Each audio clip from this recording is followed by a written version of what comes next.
All right, Prano, you ready to do this? Can't wait. Big 5-0. Zero. The big 5-0. That's 50, Andy. All right, let's do it. Welcome to the Dirty Sports Podcast. I am your host, Andy Ruther, coming to you live from the Summit Studio in Venice Beach, California, with my co-host, Joey No Chill Prano. Your co-host for, well, not 500 of these episodes, but probably what? 460? You think? 450? What do you think the over-under is on my appearances? That's a good bet. That's a good bet. Over-under shows That I you missed. appeared on live, right? Like if I call in, I'm still on the show. Yeah. You mean shows where you were present? Yeah. I would set the over-under at 460, personally. It's good. It's a good number. I think I feel like that's a very good on-base percentage for a guy who, and you're probably in. You gotta be above 485, right? 490 Yeah. at least. Ooh, saying there hasn't been 10. I don't think I missed 10 episodes. You're probably right. No way. It's a better on-base percentage. We But did you know, it. somebody's got to walk. Somebody's got to hit the two-run bomb after. You know, it's not all about on-base percentage. Hey, I'm a big fan of Joey Votto. He plays for the Reds. I try to mimic his game in the podcast world. Got to get on base. Yep. Well, that's it. It's 500. We're here. We did it. You two. We haven't survived 500 yet, but we've survived 499. You- And unless something goes terribly wrong. Yeah. And shout out to Aaron. Twerks with Wolves. He's back. Works with Wolves. I'm back. Yeah, glad to be back. I went on a 2-week hiatus after You went into the desert. after All-Star Weekend. I think I got lost. Yeah, headed back to my teepee. I went out to the But I'm desert. back. I roamed the plains. It's good to have you back, buddy. People were worried that you would never make it back after the NBA All-Star Saturday. You're here, though. And I said, did he steal edibles? And then you said no. I said he'll be back. He'll be back. That's the only thing that'll get you banned. 500 episodes, Andy. We did it. We did it. Aaron, I'm glad he's here for the 500th too. Yeah. It's exciting. And you said you would not be here for the 500th at 400. I know. And you know what? I'm not wrong about a lot of things. But if there's one thing that I'm consistently wrong about, it's how far along in my career I'll be in any given year. Like definitely have underperformed. I wouldn't say I'm an overly confident person. Always have been in my career. Amazingly, the one thing I can't get going. Here I am, 500 episodes of sitting next to this guy, fucking talking sports. Well, here's what we're going to do this episode. Shoeless fucking Ruther. We'll talk a little sports. You guys left a bunch of great calls. I see YouTube is popping right now. We'll get to YouTube comments. This show is going to be a show within a show, kind of a look back on Dirty Sports. A retrospective? Yeah, of 500 episodes. So we're going to kind of cover a variety of things. But I'm glad to be back. We were just talking about edibles. I almost didn't get let into a casino because I was so out of my mind on edibles this weekend. That's a first. I was so... What? Like, I don't even understand. What could you have possibly done? Why do you get so... I mean, you turn into such a cougar. Like, we lost you when you get on edibles too much. I'm like, anybody see a fucking aircraft carrier around here? Like, you're just like... I was pretty good, during the wedding reception. I was dancing. The lights were insane. Did Remix to Ignition play? No. Do you think Remix to Ignition is canceled now at Yeah. weddings? You want to hear something You funny? think so? The night It's before, playing at my wedding. I asked my buddy's So it's Thriller. wife. You bring up a great point. Let's get to that. I asked my buddy's wife Thursday night. We had dinner, and I asked her that. I said, "Who's in charge of the DJ playlist?" And she said that my buddy who's getting married. And I was like, "Well, So there wasn't no DJ, or there was a DJ. There was but a DJ. Somebody was in charge of the playlist. And then I straight up asked her, "Will Ignition Remix be played?" And she said no. And I said, "Why?" And she's like, "Come on, Andy." And I'm like, "What do you mean, come on? We all knew, and then it gets into that debate. We've all known all along. Right. But here is where the hypocrisy comes. And I didn't think about it until you said it. They did not play Ignition remix, but they had no problem playing Billie Jean. Yeah. I rest my case. I mean, dude, Finding Neverland, we were talking about it before this is on. I don't think Michael Jackson is going to get canceled. Like, I think people – and when I was watching it, I remembered, and I said this. I forget who I was watching it with. But I said, there's no star that's on that level. There's no star that's on Michael Jackson's level right now. Like, if you say, the Kardashians have so many followers and Lady Gaga, like, it is not. If there had been Twitter in 1980, Michael Jackson's Twitter number for followers would have just said all. It would have just said everybody. And he's just too big. He's too big to get canceled. I'm not canceling him, and I'll just be honest. But you're not canceling R. Kelly. I'm not either. See, the thing with R. Kelly is, like, I canceled R. Kelly a long time ago. But You don't listen to R. Kelly at all. But Remix gets a pass. You know what I mean? Remix to Ignition, it's just like it's like in the Smithsonian. So hold on. So I Believe I Can Fly doesn't get a pass. Nothing gets a pass. I took World's Greatest, which was on one of my fucking big time playlists. It was removed. But when we can't cancel Ignition, we can cancel R. Kelly. Why are you removing it? Because of all the awful things R. Kelly did? Just because the same way I don't need a Subway anymore. Like, I don't need to think about it in my daily life. I don't need to think about the R. Kelly. Like, yeah, we knew before, but now we know a lot more. Yeah. And it's like, I don't need to go to Subway and be sitting there and be like, I just wanted a turkey club. But remember that one dude jerking off to fucking, like, it's just too much. Before there was, plausible deniability. It was just like, he pissed on a chick, right? We got jokes. And now I'm like, fuck, I don't want to think about that, like, he was scouting at high schools. Like, he had guys with stopwatches and clipboards. Like it was the combine. Yeah, he was watching 14-year-old girls run. Wild. Like, look, she's flying. She's got a backpack on. I mean, she's carrying extra weight. You know what's never mentioned, and strong legs. I'm just gonna say, childbearing hips. God, this is by the way, this is vintage dirty sports. This is why we've gone 500 episodes. We're going down a deep rabbit hole of R. Kelly, Michael Jackson, who should and shouldn't be canceled. This is why I love the show. This is why I love you guys for supporting us, because these are the episodes, Joe, that makes it. And the thing about Michael Jackson is, when you watch Finding Neverland, and look, we can go down the whole wormhole too of what these kids are out for money and blah blah blah, and we were talking about that beforehand. But if this shit is true, he was doing the whole other thing. He's taking these kids to the moon so he can lick their buttholes. Yeah. You know what I mean? He's not just like, hey, I'm R. Kelly and you want to be an R&B star. He's like, yo, do you want to be Han Solo in the next Star Wars? Because George Lucas is at my house with a monkey. And he's like, I love fucking. Yeah. He's like, great, let me lick your butthole. Like, I told you, a whole other level. I can't remember if it's an old Dave Chappelle or Cat Williams bit that talks about that, where the joke is, let me get this straight. He's going to bring me over.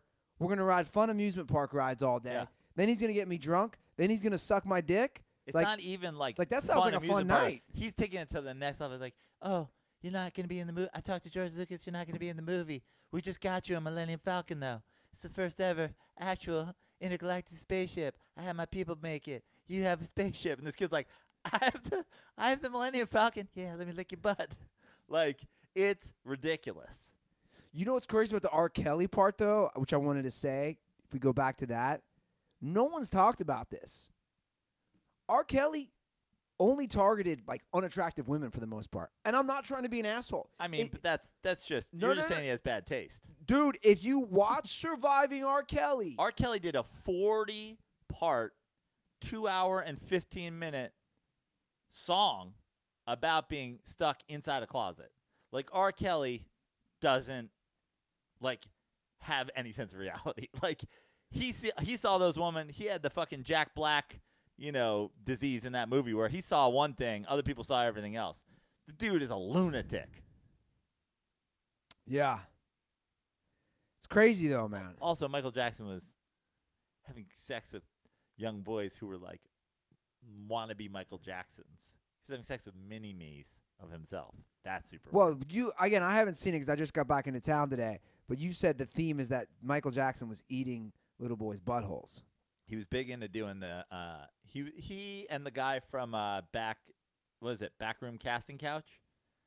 They have very similar approaches. First things first, lean over, bend over, spread your butt cheeks. Let me have a fucking gander. That's like first things first. Like, what are you doing here? You can make $1,000 to $5,000, and let me see your butthole. Yeah, you gotta watch it. It's wild. It's wild. To me, my thing is, I was playing judge last night. I'm just like, I get it. I've seen all the evidence. I've read everything. I've seen everything that's claiming these guys lied and whatever. But my thing is like, how many dudes are just going to make up the same shit for money when you were like a super nice guy to them? There's smoke, there's fire. That seems crazy to me. I feel like I don't even think I'm a super nice guy to people. I've never taken anybody to an amusement park. I've never taken anybody anywhere. Like, I just feel like I'm a, kind of shake your hand kind of guy. I don't think there's 5 comics that would come out and be like, yeah, he raped me. Now that he's a big star, he raped me. Like, what? Like, even if they all decided. Like, I don't think there's probably 2. There's not 5. Again, if there's smoke, there's fire, kind of like 9/11. Yeah, exactly. Which, on this 500th episode, we should remind everybody that you are responsible for. I was setting you up for that, Joe. I can't wait for. I'm definitely not going to be here for episode 911, but I hope my replacement makes a solid Andy Ruther did this episode joke. Look at the transformation my apartment has made since episode 1. Yeah. Then we were with Sideshow Network. You had walls in here before that were the color of. They were like, we painted them white at one point, but then there was a fire in here that killed people. Yeah. And they turned like a beige gray, and we decided to keep them. And you were like, we're good. Yeah, this place was a whole different world. I can't believe I came here to do the podcast when it was the way it was. That's just a testament to how little you really get out. You're like, it's happening in my place. It's not happening. Your place is a bomb shelter. Well, that's where we'll be. And here we are, Joe. Look at the Smut Studio. I feel like you should thank the Dirtballs. I feel like they're basically solely responsible for you turning around your life. No, you had to get this place pretty, so you could have lights and you could have whatever. You were like, if we're gonna do this for real, if I'm gonna put this on YouTube, can't be living in a fucking homeless shoebox. I 100% give a lot of credit to the Dirtballs. I love all these amazing bobbleheads behind me. The pictures you guys so have when you're sent wondering me. where your Patreon money went, it went to turn this guy into an adult. No. I didn't use. I'm just kidding. I didn't use any of it for that. But I do appreciate all the amazing things you guys have sent me. I love it. It has helped enhance the place. But I also decided, hey, I'm turning my goddamn apartment into a podcast studio. Forever, bro. Forever. So we have a bunch of calls. We have a bunch of comments. I'm sure Aaron's mandling the comment. Mandling? That's what Michael Jackson does to small boys. Yeah, it's called mandling. It's like where I handle you, but I'm a man and you're not. He's handling the comment board. Do we want to go to any comments? Do we want to go to any calls now? Do we want to jump into sports? What do we want to do? Why don't we bang out I feel like we have like 3 sports stories.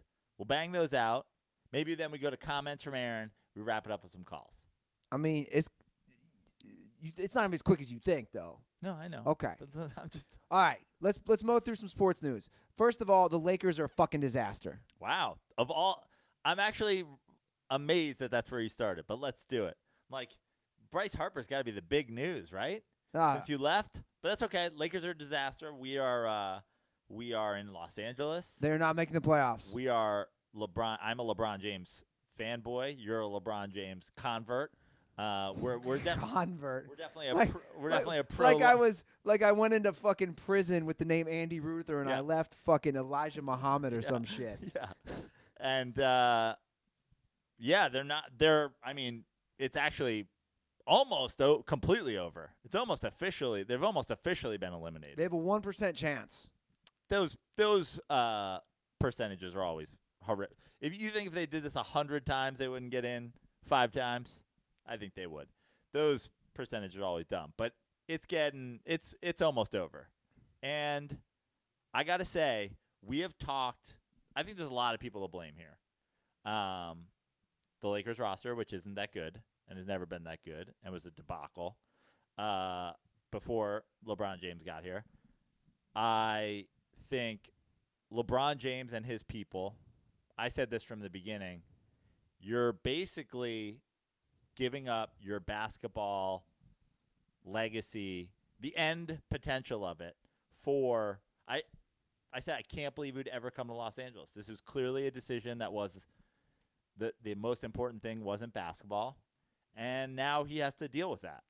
I didn't blame Luke Walton before. You were like, they got to fire Luke Walton. And what did I say? Who do you replace him with? And I'm actually at the point, after I watched a game where Rajon Rondo took 12 threes, I was like, oh, actually, now they do have to replace Luke Walton. Like, Rajon Rondo is playing 40 minutes a game and shooting 12 threes. There was a time where Rajon Rondo wouldn't be allowed to take 12 shots, field goals, and free throws combined without immediately being sent to the bench. Now he's shooting three-pointers the whole game. Luke Walton is lost. And is that about cover it? Is that about everybody that there is to blame? You're not putting anything on LeBron. No, I did. I said LeBron. Yeah, okay. I did say LeBron. I said LeBron and his team choosing a terrible – and then obviously LeBron getting hurt. Yeah. He missed, 18 games? Yeah. And the thing about LeBron and being like the leader of the Lakers is this Lakers team – did you put any blame on Magic Johnson? Because it has to go there, too. What? But here's the thing. Why? Yes, it does, because their roster sucks. You're behind the scenes, dude. You're putting the team together. That Anthony Davis trade is a fucking disaster.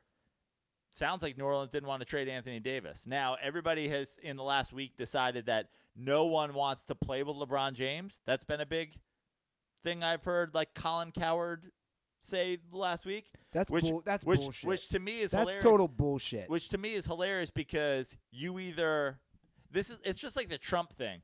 People simultaneously think Trump is illiterate and that he's in a 30-year relationship with Russia as a double agent. Then that like no one's noticed. Like you have to pick a lane. But either the Lakers not getting Anthony Davis at the trade deadline, even though Anthony Davis made it clear that he wanted to come to the Lakers and they dangled the entire team in front of them.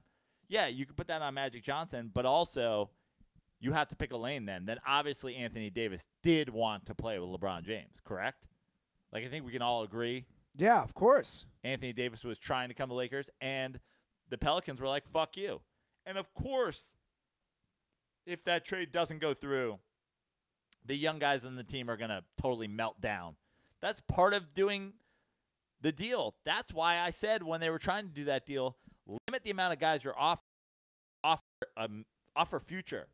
Offer way beyond when LeBron's here even, because that includes less personalities in your trade offer. And who gives a fuck about your draft picks after LeBron James retires? You're the Lakers. Figure it out then. Yeah. But, you know, that didn't help LeBron with the team. The injury.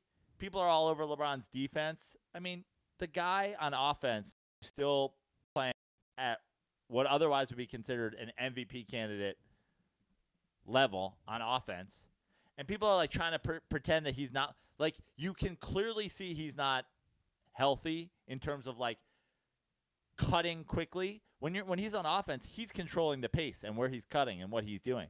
On defense, the idea of you're guarding this guy and then this guy goes to the basket, you have to jump over there. Like, that's literally how you re-injure a groin.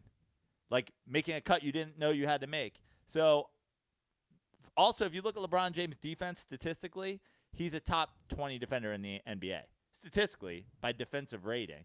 So, it's not like he's horrific.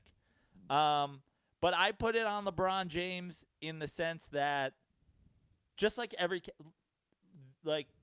2 weeks ago this time last year, everybody's like, Cavs are done. They just got blown out. They just lost by 40 to the Celtics. It's over. They're going to be a fucking 8 seed. They're going to lose, blah, blah, blah. They get in the playoffs. They're whatever. They still fucking manage to run through everybody, and there they are. The problem with this year is it doesn't matter if LeBron figures it out this week and they hit that stride. If they don't get in, doesn't matter. Well, the bigger problem is they're losing to shit teams. Yeah. That's the problem. Yeah. You can lose to the... Doesn't matter. It actually doesn't matter. It matters that they're losing games. You can lose to the Bucks. You can't be losing to the Suns. But if they had beat the Bucks and lost to the Suns, it'd be a fucking different story. But they played a great game against the Bucks, lost, then lost to the Suns. I'm seeing lots of RIPs in the comment section on YouTube. To who? The Dirtballs are just going through people who have left the show, people who are no longer mentioned. It's unbelievable. It's a deep dive. That's amazing. Okay, So basically, I blame everybody involved at this point, including the coach who I didn't before, including LeBron to some point, who I still don't, I barely blame for anything. They're a disaster. Brino, they were looking at signing Carmelo. What does that say? Look, I've said that was a disaster forever. In a little bit of defense of them, they didn't sign Carmelo. It's like the Broncos were going to trade for Colin Kaepernick. Well, they didn't, so they didn't sign Carmelo. Maybe they should have signed Carmelo. Who knows? I know one thing.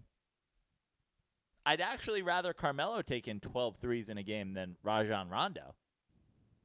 If that's your offensive strategy, dude, get in your dad's teepee and fucking smoke till your brain explodes.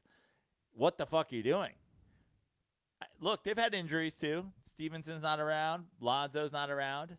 Not like these guys are fucking changing the game, but it's a shit show. It's a world of shit. It's a giant shit show. It's a Lakers shit show. All right, you want to get to this Bryce Harper deal. I mean, it's a terrible. No, I'm just going to come out.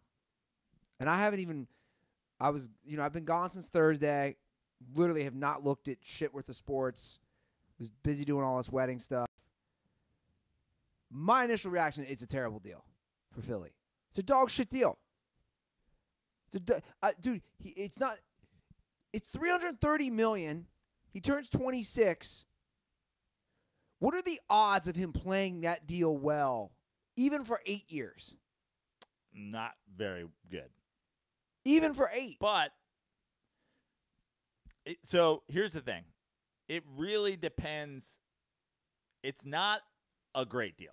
Okay. Okay. Let me say this. If the New York Mets had signed Bryce Harper for 13 years, $330 million, I would have vomited. I would have physically thrown up. I would have been like, holy fucking shit. What are they doing?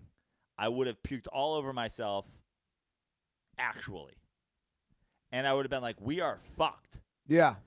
We better get somehow a World Series, because one World Series in the next 13 years is the only way that this is worth it, because the Mets are a dumpster fire when it comes to money. If they gave $330 million to one guy, they're not signing anybody else ever again, ever.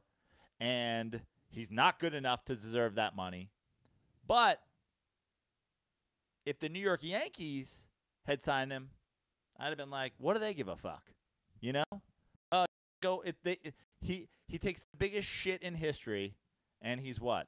Hideki Arabu? He's whoever. They just go, fuck, I guess we're trading for Manny Machado now that his deal is blown up. I guess we got to get Mookie Betts. If the Phillies keep signing people, I guess good for them. If this hinders them this much from pulling the trigger on any other player, then yes, it's a horrific deal. It's too long. There's no trade clause. There's no opt-out. He didn't want to be there. And he had a 1.5 WAR last year. Well, that's what I want to get to.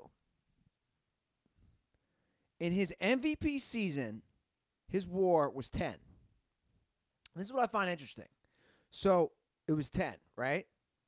I believe, how many seasons has he played? I believe he's 6 full at this point. I think I saw a stat that said his other 3 seasons around that MVP season combined to 18 for WAR. So my point is this. They won 80 games last year, Philly. Las Vegas has now set the Phillies over-under, at least when he initially signed, at 89.5. So this is my argument. And I'm not – you're probably more up-to-date to me than all the other transactions that Philadelphia has done in the offseason. But my point is this. If his WAR was 10 in his MVP season and Vegas has now moved the odds from 80 to 89.5, that basically is saying Vegas is saying – From 80 to 89.5? yes. Yeah. I know when it came out. Again, that Okay. could have changed. I Okay. remember seeing that on TV or reading that on a tweet or something. My argument is this. They're basically saying Bryce Harper is worth 9.5 wins for the Phillies, and I'm saying, yeah, during his MVP season, and just like you're saying, his WAR was 1.5 last year. So I'm saying if you want to bet and you can get it at 89.5, hit the fucking under on that. To me, that's absurd. He's not worth nine. Bryce Harper, I don't. So there's a lot to unpack there. One, he's not worth 9 wins. I think Fuck they do no. win 89 games. You do. You disagree. Two, if it was 80 before, that was too low. They got Real Muto. They fucking. No, I'm saying they won 80 games last year. Right, but I'm saying they've had a ridiculous offseason. Okay. Yeah, they've had a ridiculous offseason, and it was all capped by Bryce Harper. The thing is, if that keeps you from making a move, like if the Phillies are still in on Mike Trout when he becomes a free agent, fine, fuck it, great. You just pissed away $330 million. Good for you. You don't care. That's fine. If the Phillies were thinking about maybe trying to get Mike Trout before, and now they're out, simply because like we have Harper, we spent $330 million on him. We'll get a lower grade outfielder. We don't need 2 MVPs in the outfield to compete. It's fine. Then they lost the deal because Bryce Harper is that number is probably on all of those people adding. Okay, fair enough. But here's the thing: the Phillies are going to be good. Bryce Harper is going to hit 45 home runs there because it's a bandbox. But last year, I think he hit 249. He had a 1.5 WAR in 156 games. I'm going to bet the under on 45. You should consider Philly. He'll hit 45 home runs there.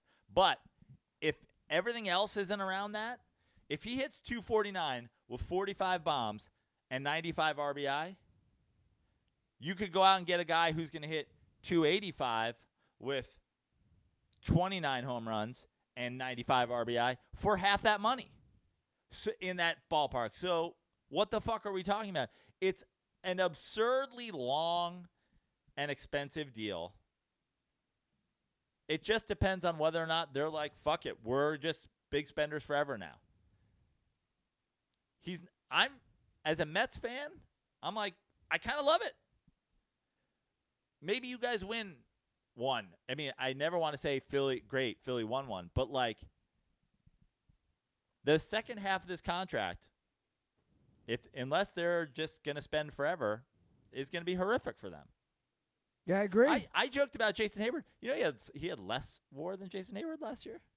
I don't know where here's the thing. I don't know where Bryce Harper ranks in WAR last year because ESPN only goes through the top 200 players. You know what he should have done? And I get that he goes for the guaranteed money. But let's look at the Dodgers offer. 4 years, $45 million each year. So you're talking $180 million. He wanted the biggest contract ever. Or did Scott Boras? Who knows? Or Scott Boras told him, and Scott Boras convinced him and his wife. My point is this. Looking at all the factors, I get it. You take the 330, but you take the 4-year, $180 million for the Dodgers deal. You're going to play in L.A. Where would you rather play, L.A. or Philadelphia? I mean, that's a pretty easy fucking answer, right? And then you can. Philadelphia fans were already talking about spitting on him and booing him the day he signed because they thought he wasn't going to sign. But that's my point. Then you can also, again, he's only 26. Then he can basically do another big contract. But unless he sucks. knows, like we know, that he already had his peak, that he turns in, that he's already a defensive liability, that he's not going to get better than he was and just like having freakish raw power at 20 years old. Maybe the guys have gotten the fucking book on him and they know that if you buzz him outside and hard, he's not going to fucking kill you like the Mets pitchers have done the last couple years. But dude, Matt Harvey owned Harper. The Mets staff fucking owns Harper. I've never been scared of Harper. Not for one day. Yeah. He'll hit a home run off you that goes a million feet. But at the end of the game, I'm not like, oh, God, here comes Harper. What are we going to do? I don't know. Pound him hard and away? Like, if he knows. Yeah, that's a Michael Jackson. Pound him hard and away. Yeah, turn around, Bryce Harper. Pull open your butt cheeks. We're going to pound you hard and away. No, he's going to lick that butthole, apparently. To me, I got to say, like, if the Mets had signed him, I would have puked. If the Yankees signed him, I would have puked because I'd have been like, they don't give a shit. They'll turn him into a fucking first baseman or a DH. They love spending money. I mean, they're crying poor now. The Yankees are pretending like they don't want to buy every single player. But if the Red Sox got him, I'd be like, fuck. Because then he's going to a place. But if Philly makes one decision on a future player and takes into consideration how much Bryce Harper's making, it's a win for me as a Mets fan. If we had signed him for that money, I would have vomited. That would have been the equivalent of the Knicks being like, we're getting Melo back, and we're going to rebuild. I'd have been like, what? I'd have had a physical reaction. So I know Phillies fans out there, they're so fucking excited, and this is the greatest thing. Here's the other part of it that has to be discussed. I think they sold 220,000 tickets or something like that since he signed. So it is a different sport in that, first things first, you got to sell. I mean, I guess if they make all that they're not going to make all that money back.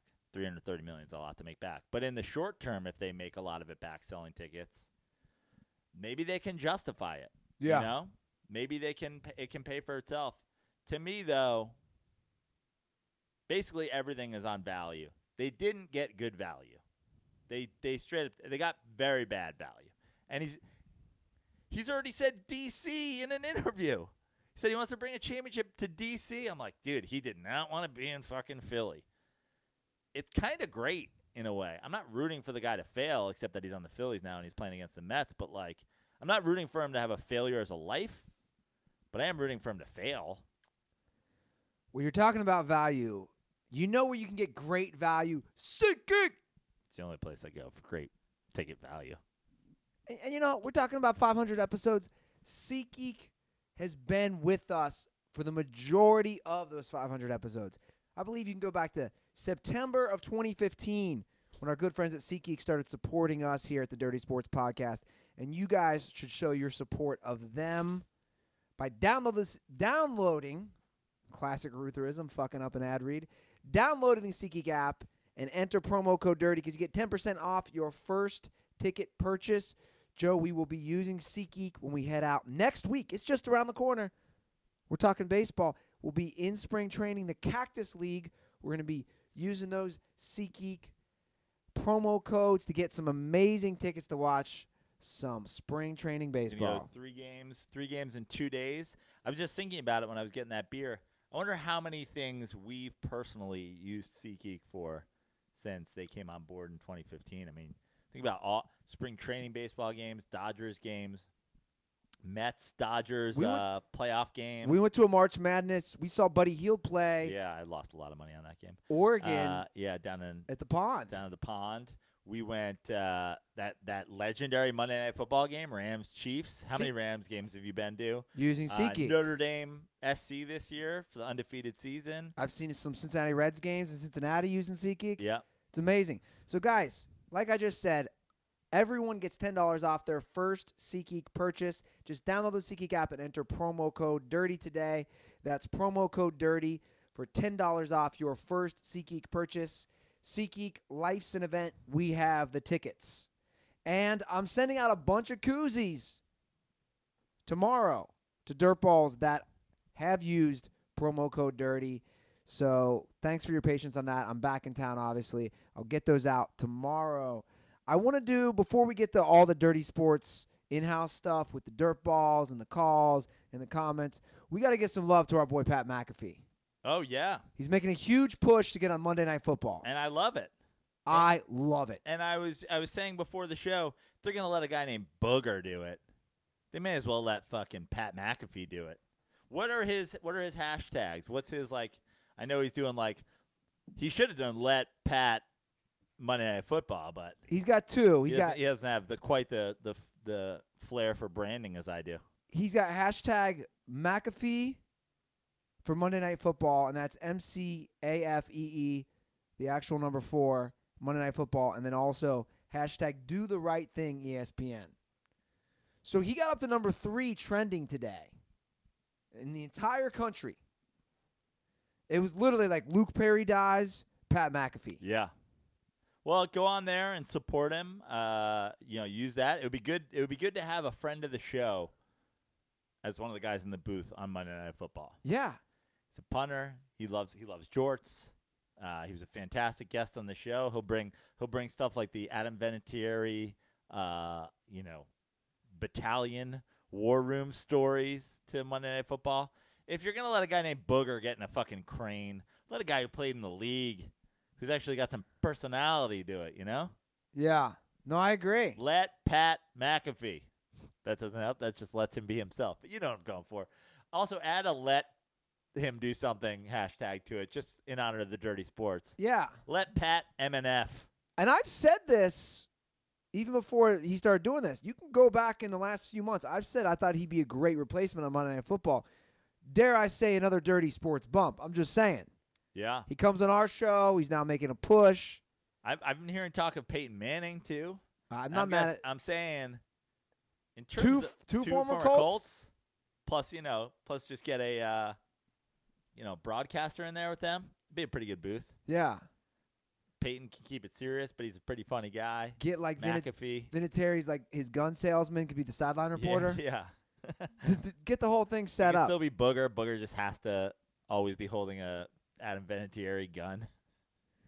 Yeah. He's like in a little fucking hunting chair. The problem is ESPN's clueless. Stand. ESPN's still these big corporations. Well, you know who the Vegas odds-on favorite is to do it, right? Who? Jessica Mendoza. Oh yeah, she got that. She does such a good job with baseball, even though she didn't play baseball. They're like, fuck it, let's just let her do football. She didn't play football either. She's played as many games of the NFL as she has in Major League Baseball. That's a good point. She's played as much football as she says baseball. Let's just let her do it. Yeah. So that's a great that's point. Apparently who they're going for. Jessica Mendoza. It's gonna be let Mendoza Monday night. I wouldn't be surprised. Yeah. I wouldn't be surprised. Why is Jason Witten going back though? I think he got trolled off of TV. He's the first person to ever get trolled back into risking permanent brain damage. I mean, it's safe to say that maybe he already has CTE because he couldn't handle like Twitter replies. Yeah. Without being like, fuck it, I'll play again. Yeah. $3.5 million for Witten to come back. It's a kind of a wild deal too. I guess maybe you can't pay for that. You can't put a price on leadership. Yeah. But I don't know. I think Witten. I think this is going to be a bad move for Witten too. Just like should have just stuck with it, or I don't know, gone on to something else. But like I don't think this is going to work out in the end. It's going to be more CTE than it is. Although I did say in a tweet the other day, and this is true, as a Giants-Mets fan, I'm more scared of what Witten's going to do against my team next year than what Bryce Harper is going to do against my team. Truly. I'm truly more scared of like 2 huge Witten third downs against the Giants than I am whatever Bryce Harper does in 18 games against the Mets. But Nick Foles. Nick Foles off to what? Jacksonville? Yeah. I think we all saw that coming. Yeah. This has been like we all saw it coming so much that I don't know how Philadelphia wasn't able to turn it into a trade. Yeah. Seems like Jacksonville would have taken him at franchise price, you know sure. what I mean? Or whatever. I don't know. Can't wait to hear what Jalen Ramsey has to say about his new quarterback. Safe to say that he is biased toward the Jags quarterback since he was a fucking Bortles fan. Yeah. Do you like that move for them? You think you're a Foles guy at this point? I'm You're a also a Foles convert. You're a LeBron convert. You're No, a no, Foles convert. Hold on. I'm a Foles guy, but I remember what I said last episode. Yeah, just with the Eagles. I'm a Foles guy in the Eagles system. I said he hadn't done much outside the Eagles, so we'll see. Yeah. I mean, if they can get that defense back, that was the thing with Bortles is like your defense is so goddamn good. My first question is always, can this guy win a Super Bowl? It's a yes or no. Yeah.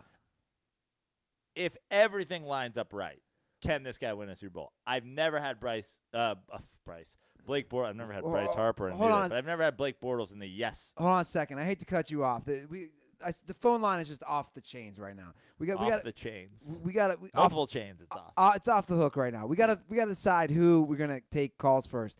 I see both, not only Ray Lewis but also Stephen A. Smith are on the line to congratulate us on our 500th episode.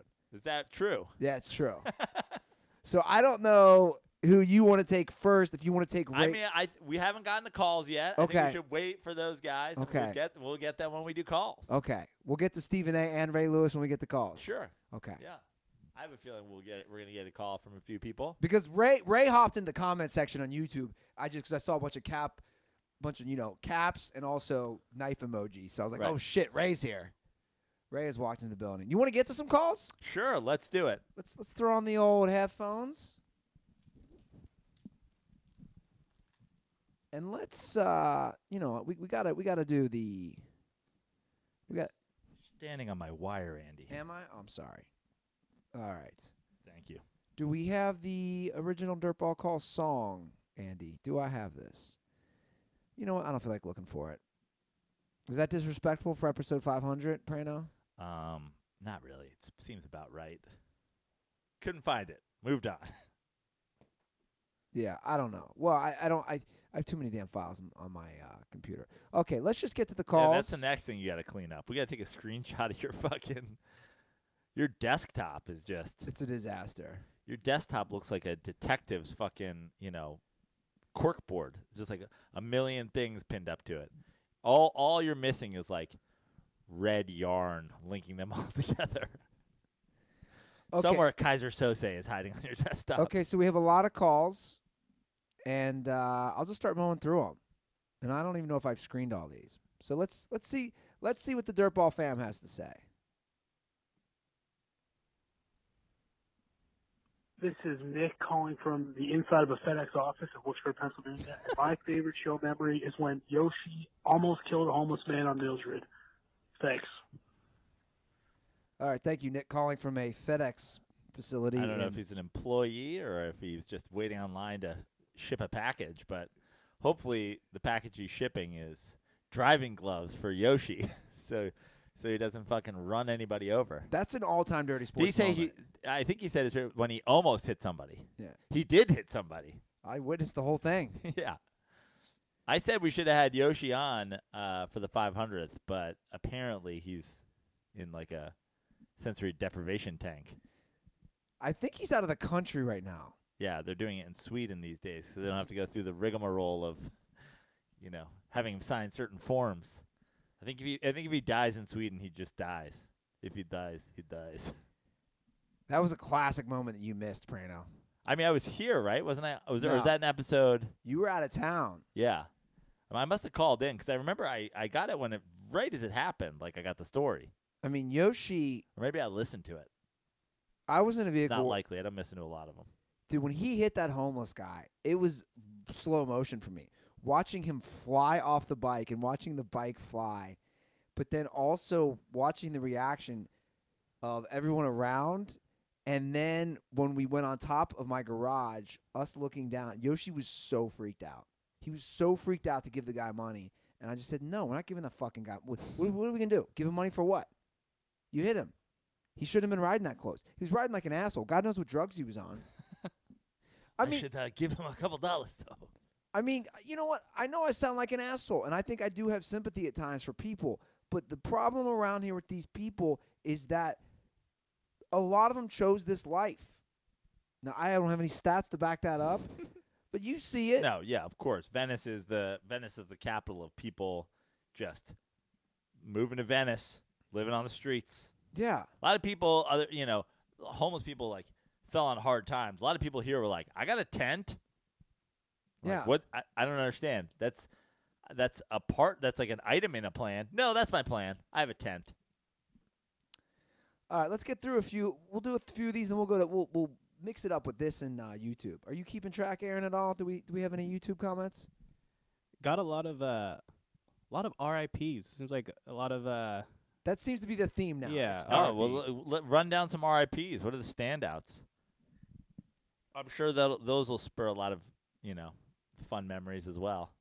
You got RIP the homeless dude Yoshi ran down. Yeah, of course. Rest in peace. RIP Pegger chick. Whoa, dude, we should call her. I still have her number. That's the girl from San Francisco? Yeah. What if I called her live? Really going for it on 500.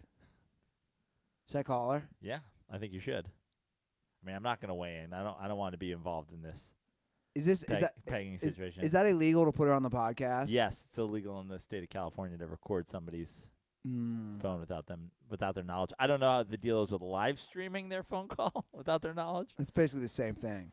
Without their express written consent of Major League Baseball. Okay, so let's hold off on that one. Okay. Wait a second. You're a fucking almost a lawyer, basically. I mean, look at the guy. He has no clue. What's your legal advice on calling the pegger right now? He's like, go for it, bro. I mean, Probably not smart. I want to say go for it, but I think I it's want risky. Okay. It's risky. That's all I want to hear. Yeah. I want to hear sound legal advice. It's risky. How many times do you think he's I'm gonna giving you sound legal advice. I told you it's illegal in the state of California. Okay. You're coming to the fucking intern who's like, I don't know, kind of want to see you do it, but also it's risky. What is this, like Smokey the Bear's like fire report? Orange, risky. I'm telling you, this shit's illegal, bro. Okay. All right. What else we got? Fucking We twerks with also wolves. got R.I.P. Subpoenas with wolves. Ruther's threesome with Israeli flight attendants. Well, why is there? R.I.P. I don't know if that's dead. Yeah, bro, this isn't I don't dead. know. These are the comments. These are the RIPs. To quote one of my favorite movies, Naked Gun, I exchanged bodily fluids with one of them just a few months ago. So, for the record, that thing is still alive. A possible redo. Actually, you know what? I'll just say this on air. I think I told Prano this. You guys want to hear something crazy? I had a dream the other night. I did tell you. Oh, I don't think you should share this. Why? Because it's too weird? It wasn't it that you I had a dream that I had a threesome with the Israeli flight attendants and Tug and Tommy? No. That wasn't the dream. That's what you told me. No, the dream was that I had the Israeli flight attendants That's again. Tug Coker, by the way, for Tug was mentioned purposes. Hold on, let me tell you my fucking dream, Brando, because you're messing it up. The dream was that I was having a threesome with Israeli flight attendants, and I was at Tug's house, which I've never been to. And Tommy was there, but they weren't in the room. Here's what happened. By the way, you're dreaming of threesomes and being in Tug's house. You're like, I've never been. It's sort of a dream of mine to go. It's right behind fucking two chicks at once. Two chicks at once, man. And Tug came home with his wife, and he was the first one, though. He comes in, like, the bedroom. He's like, dude, what are you doing? Like, my wife's here. She's going to be coming in any second. So you're at Tug's house without Tug there. Yeah. Having sex in – this is a layered – I mean, what did Crash say about this at your weekly therapy session? He's like, man, sounds like you want to fuck Tug, man. You should go lay down in a puddle. Why you got to bring Crash into this, bro? I just now think of Crash as your therapist. He's like, man, Crash is amazing. sounds like you want to have sex with those two dudes from Now We're Talking, bro. Anyway, got your tub set up. You know what Crash didn't say on that episode of Dent Report? You know who was one of the OG guys when he first opened in 2001? Robert Downey Jr. Wow. And get this. Robert Downey Jr. was doing a lot of drugs down here, shocking, in Venice. He used to crash at a buddy's place in Venice. This is like early 2000s, pre-Iron Man. Robert Downey Jr. was one of the first people to do heroin and also Float Lab. Some of the original OGs. So he said Robert Downey Jr. used to always come to the Float Lab in Venice, and he goes, we became cool, and he would call me at like crazy times at night, like 3, 4 a.m., and he goes, then he gets Iron Man. He was still doing Float Lab. He blows up. He had like a huge Tonight Show appearance or something, and Robert was basically saying, dude, I'm going to give you a plug. I'm going to do a plug and say I've been doing this thing, and he never did it. Wow. And he thinks that his people, and I'm sure, were like, dude, do not mention whatever that weird float lab thing you've been doing on. They're going to think you're still on drugs, man. Right. And he never mentioned it. And now Rogan's mentioned it a million times. And that's what he said. That's what happened. Yeah. Crazy though. I mean, also once Robert Downey Jr. got Iron Man. Yeah.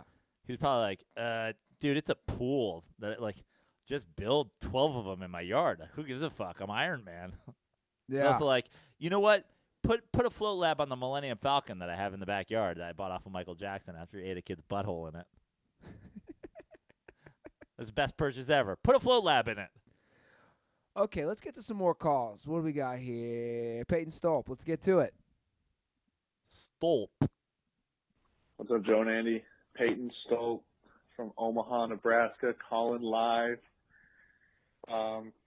Crazy. It's been 500 episodes. It's been around since they were only in double digits. Got to be my favorite memory is getting kicked out of a bar with Al and Jay Lloyd, all because Gramps just decided to tell everyone that the three guys with the different states' IDs were all together. So thanks for that one, Gramps, you fucking asshole. Stay dirty, boys. And as always, condoms are for the Chiefs and the Raiders. Go Broncos, baby. Yo, fool. I think that must have been in Cincy for your pitch. Yeah, that was the Cincinnati DirtBall meetup. Yeah. That was great. Stolp's an OG. Stolp's a ranked. He's spent a few months on the polls, right? I believe so. He's got to have 4 or 5 poll rankings. Yeah, haven't seen much of him lately on social media. I see him. You've shut off. You've gone float lab on social media. No, I haven't. But I did really enjoy that tweet from the Dirtball today about he's deciding how he wants to treat trolls, my way or your way. And I think I broke it down very easy. I said yours is, what did I say of yours? Yours is healthier. Healthier. Mine's more satisfying. Yeah. It's the crack cocaine of social media. Destroying trolls. It's not good for you at all, but God, does it give you a rush. I haven't responded to an anonymous troll, like a mean troll, all year. I just send them that video Charlie Ryan made me. I've now put basically like a time. It's not even a time or like a response limit. It's like I won't stop doing something that I was gonna do anyway to do it. Like there are times I'm like, fuck this. I'm like in. Like the other day I was like in bed and I'm like trading messages with some fucking kid about the wall on Instagram, and I was explaining why all the drugs come through ports instead of, through the desert, because you can fill a truck with cocaine, Yeah. You can't fill a 17-year-old Mexican kid's backpack with like all that much cocaine. Sure. So I was like, that's why the majority of drugs comes through ports and not through the fucking desert. And that's why having more ports isn't going to help us, more roads across the fucking border. A wall is fucking useless when it comes to drugs. And I go, who do you think can carry more cocaine, a truck or a Mexican? And he literally goes, Mexicans are pretty fucking resilient, strong. I was like, this guy, like how fucking stupid. How stupid do you have to be arguing and go and like not give? And then I was like, you know what? Usually I would entertain this stupidity, just like take it to its. But I was like, I got to get up. Like, That's it. You're blocked. And now my block mute game is on like a level it's never been on before. Like you have 3. If you're just repeating your stupid argument, you're out. 3-strike rule. You're out. Like, I was talking to a kid the other day who's like fucking talking about, LeBron James and the Utah Jazz. I think his name's Nate, something like that. So I'm going back and forth with him. Here's the thing. One thing I'll do a lot, I'll reply to strangers about their horrible, if they come in under a tweet. But if you come into my mentions and you're a dirtball, I'll do sports shit with you, right? That's the beauty. That's why we exist 500 episodes. We're pretty good with our fans. We have conversations with them, meet tons of them in person. Guys send us shit. I'll go back and forth with, like, why this Bryce Harper contract's bad with you all day. All fucking day, right? But if you go completely fucking off the rails at this point, like this kid was like, I don't even fucking listen anymore because you guys slurp LeBron so much. I was like, well, if you don't even listen, who am I entertaining here? Yeah, You're blocked. You're muted. I don't even fucking listen anymore. Well, then what am I doing here? I agree. 100%. I'll buy DirtBalls, beers. I'll fucking drink. I'll talk basketball all day. I don't even fucking listen because you guys slurp. Oh, well, then I owe you absolutely nothing. You know, I say I owe DirtBalls nothing, and truly I don't. But I owe them like a little bit, you know? Like there's been some good moments on this show. The pitches, you know? A million fucking things that we've done. And DirtBalls have sent us bobbleheads and gifts and hats. You know, I'm wearing a Blue Jays hat that fucking Garnett sent me. Like, guys will do some shit. But if you're like, I've never fucking done anything for you, plus I don't listen. Well, bye. I never got that move. I've never once tweeted, left a comment to somebody like, I don't watch your show anymore. I don't listen anymore. But you still do, by the way. Right. You still do. All right, let's get It was like, you predicted LeBron to go to the finals. I was like, anybody who listens to this show knows I've had the Warriors to win the NBA championship this season. For like, who doesn't? They're going to go to you said they were going to go to the finals. Do you listen? Not anymore because you slurp LeBron. Bye. I didn't. Fuck. So many dirtballs in here that are listening right now, live. I usually listen until you say LeBron James, then I tune out. Okay. See ya. By the way, that's really funny if you think about it. I stopped listening because you guys slurp LeBron James. He's been the best player in basketball for how many years?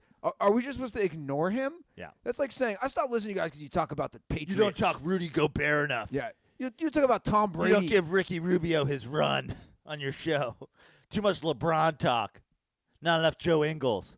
Call me back when you're more in touch with the fucking Jazz, the 6th seed in the West. Wild how dumb people are. All right, let's get to some more calls. Hey, Joe and Andy, just calling. Was wondering if you guys would be Is this our down guy? to do something like saying homeless hot takes, where you go out, talk to homeless people, see what sports hot takes they have. Thanks. Keep up the good work. Bye. Thanks, what?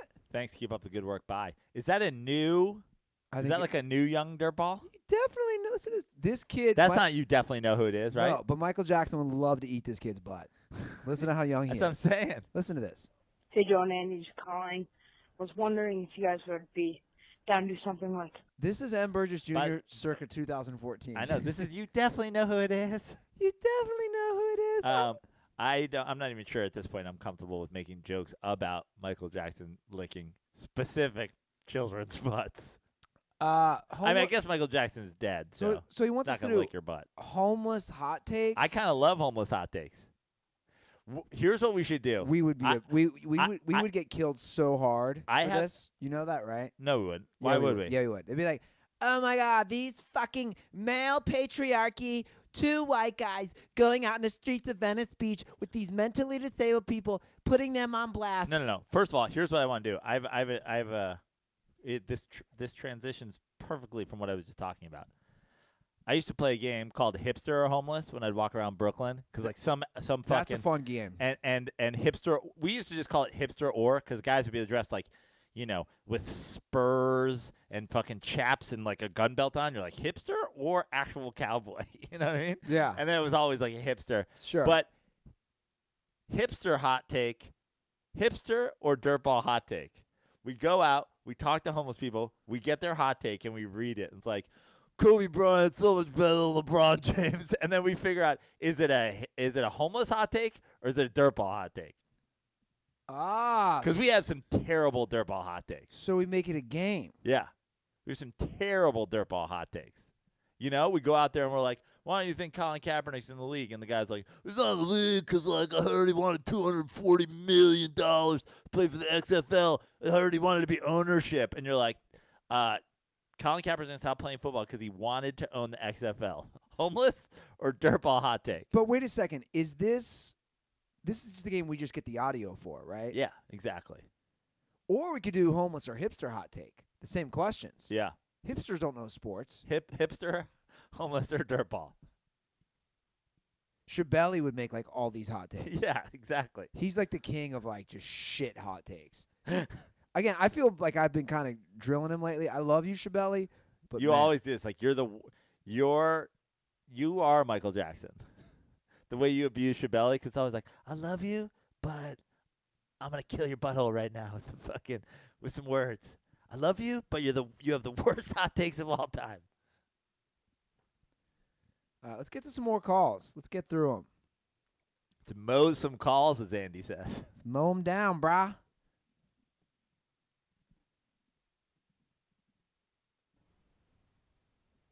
Hey guys, happy 500 episodes. Kind of crazy that you got there, and congratulations. I know Prana didn't think you'd be able to hit this mark together. I started listening to you guys on a family vacation the summer going into my freshman year. Rip Wow. your family. And right now I am going to graduate high school, so I've been listening for a pretty long time. My favorite episode or moment probably was when you guys interviewed John Ryan. And then the fire alarm or something went off, so you guys had to go on or pause or something. Yeah, that was just my favorite memory. Cheers to 500 more, and I'm not legal age, but hopefully one day I'll be able to enjoy a nice Miller Lite in the Dirty Sports koozie. Stay dirty, boys. Well, how about this? You're not of legal age to drink alcohol. Well, what a great call. We'll send you one for a high-end soda. I was just going to say, slide into the Dirty Sports or Andy Ruther DMs, and I'll send you a couple koozies. You can make, you can put that with a nice Coca-Cola or a Snapple, whatever your beverage of choice is. Snapple? Is this guy, did he take a fucking time machine? Where do you get Snapple anymore? Nobody's The drinking, last Snapple I feel like was... nobody's drinking Snapple these days? I never see Snapple. I wish. I drank Snapple exclusively in high school. I feel like you need a fucking a DeLorean to get a Snapple. Good callback, though. I totally forgot that the fire alarm Was that when John Ryan was actually on the show? That was at Sideshow. Sideshow I remember Network. standing outside. Sideshow. The fire alarm went off while we were interviewing him? Mid-interview. Wow. I mean, here's what's crazy about how many episodes we've done, how long we've been doing it for, and just like my state of mind as a human.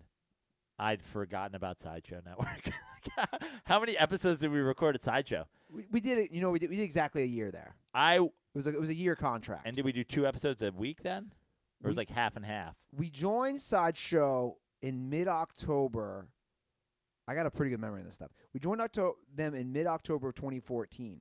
I believe, you guys could look this up, I believe our last episode here before Sideshow was some sort of episode titled involving Clayton Kershaw, because it was during the baseball postseason. Okay, no one needs your autistic remembering of the facts. The last episode before we went to Sideshow was Clayton Kershaw.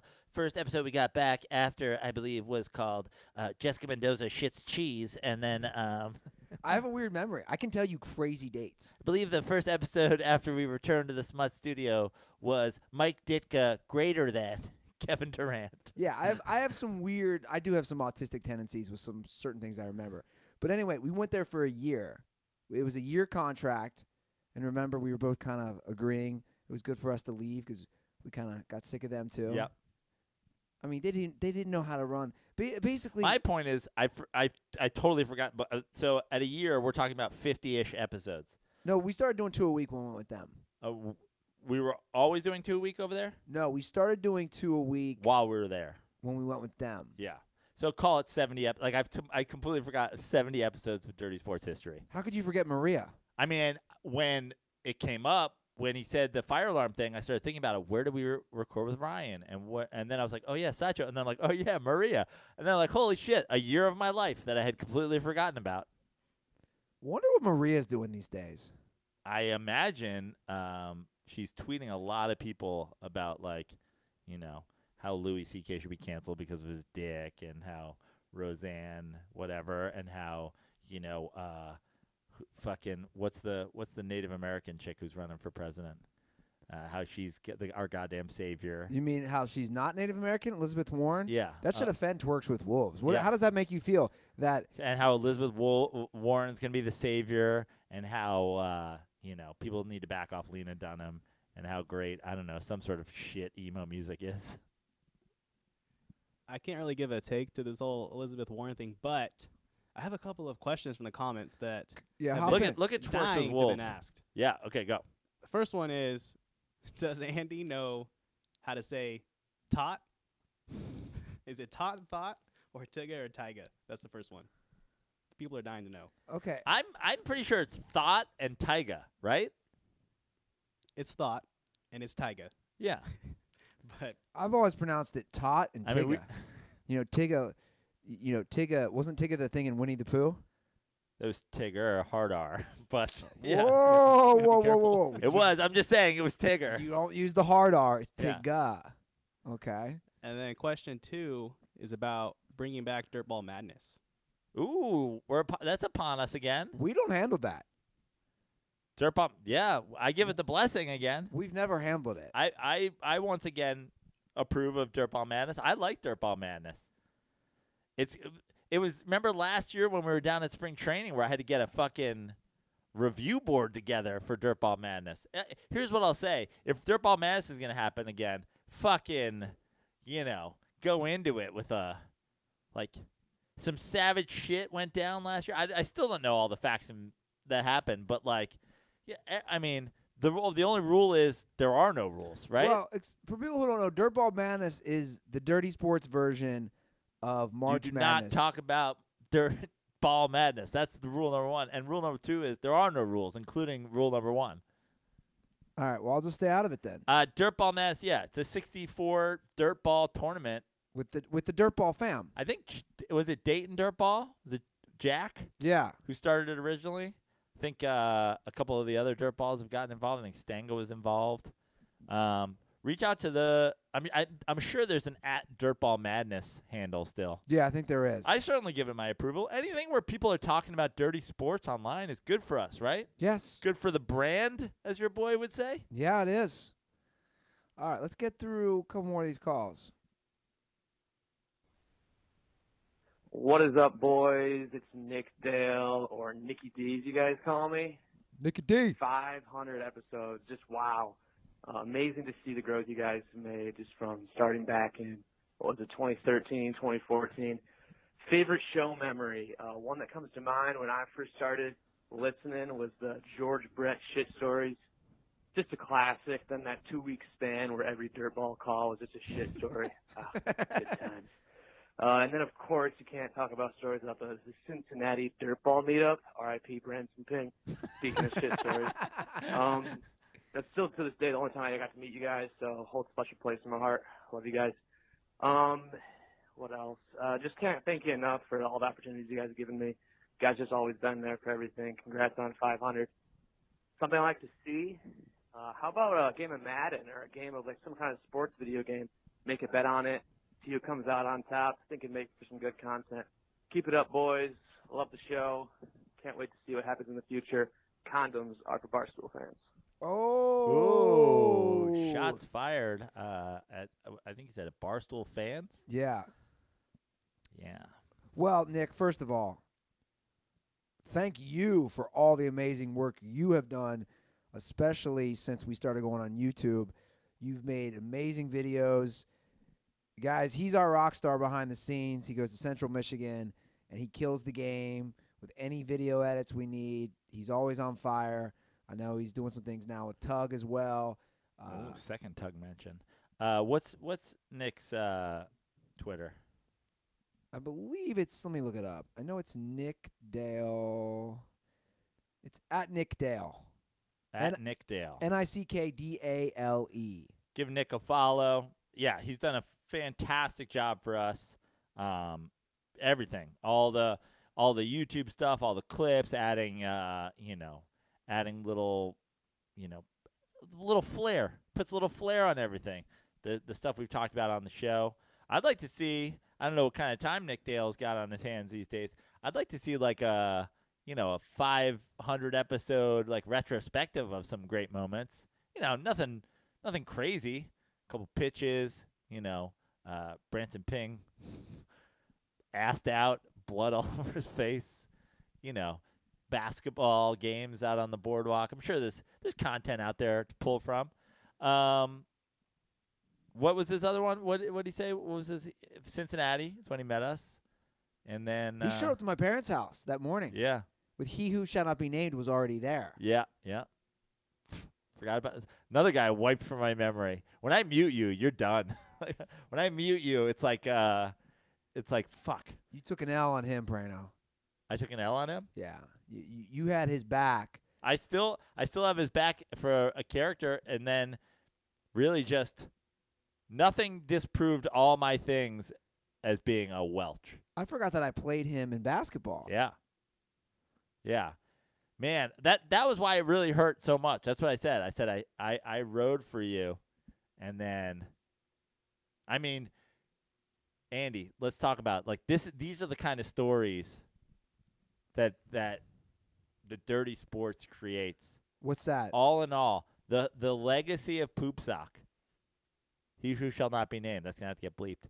But the legacy, undone, because he refuses to admit that Tyrod Taylor wouldn't have started this entire year for the Cleveland Browns. Can he? That's the kind of shit we deal with over here. As fun as it all is, the whole epic saga, the 3-part trilogy of Occupy Wall Street and the McDonald's and fucking saying he's going to stab a teacher and not coming to the pitch after we gave him tickets and all that. He's riding. He's pinning his whole career on Tyrod Taylor would have started this entire season That's how for it the ended. Cleveland Browns had he not missed, I think, 4 snaps to like a fucking shoulder injury or something like that. He's right. That's the claim that undid the whole thing. Baker Mayfield never would have started for the Browns this year. Can he make a comeback? No, we've already that judgment has already been laid. When we were weeks into it and it was obvious that Baker Mayfield was their starter and Tyrod Taylor was healthy, I said that now you've missed your window. Now at this point you can't even pay off your debts to get back in. I should have just punched that little fucker in the face. I was so close It's to very not sound bath of you. You think Robert Downey Jr. was punching people in the face? No, Days and leading that's up to my Iron point. Man? Look at me then. Look at me now, asking if he could possibly make a comeback. Yeah, totally different person. Cannabis and fucking. Well, not fucking. Cannabis, not fucking. Cannabis and Float Lab. And Float Lab. Yeah. You're still celibate for the marathon, right? One of the all-time. We've had multiple Ruther celibacy campaigns in the 500 episodes. Okay, here's the deal. I am still celibate for the marathon, but I'm on my edge right now. I think I might break it this week. I'm on the edge. I kind of want to have sex this week. Ah, you're so close. I know. How far away are you? The marathon is March 23rd. I mean, you're having wet dreams about fucking now we're talking to us. So I mean, come on, man. I'm having dreams about fucking girls in Tug's house, and Tommy Dewey's like videotaping me. What is going on here? Videotaping you. He wasn't, but like I've had a lot of sexual dreams lately. I think I need to bust a nut this week. Somebody's got to clip that one for Tug was mentioned. Can I make a confession? I don't know if we need further confessions. If that's the one you didn't ask permission for. I did have a lady come over here the night before I left. Okay. From where? Who is this lady? I met her on Hinge. Oh, dating app Ruther's back.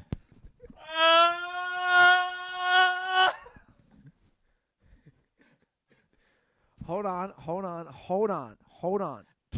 Hinge. She's on Hinge now. There's a reason. Ladies and gentlemen. I can't reveal, and I discussed it on my latest Dent report. Looking for 2 girls to fuck in my friend's bed. I'm doing some research to maybe develop a new dating app of my own. I think, by the way, a former intern, EJ Gomez, might work at Tinder now. She might have a spy on the inside. Ooh, it's good to know. So I am working with another dirtball on possibly developing an app. Anyway, she came. I mean, that's what the show's all about. You're in business with a dirtball developing a dating app. Yeah, Fuck are we that's talking? what's going on. That's literally what's going on. I just see Ruther on the cover of Forbes 500. And he's like, we met in the Dirtball fam. It was when I was working with a lot of the people in the Dirtball fam that I knew dating apps needed to be fixed. So you want to hear what happened?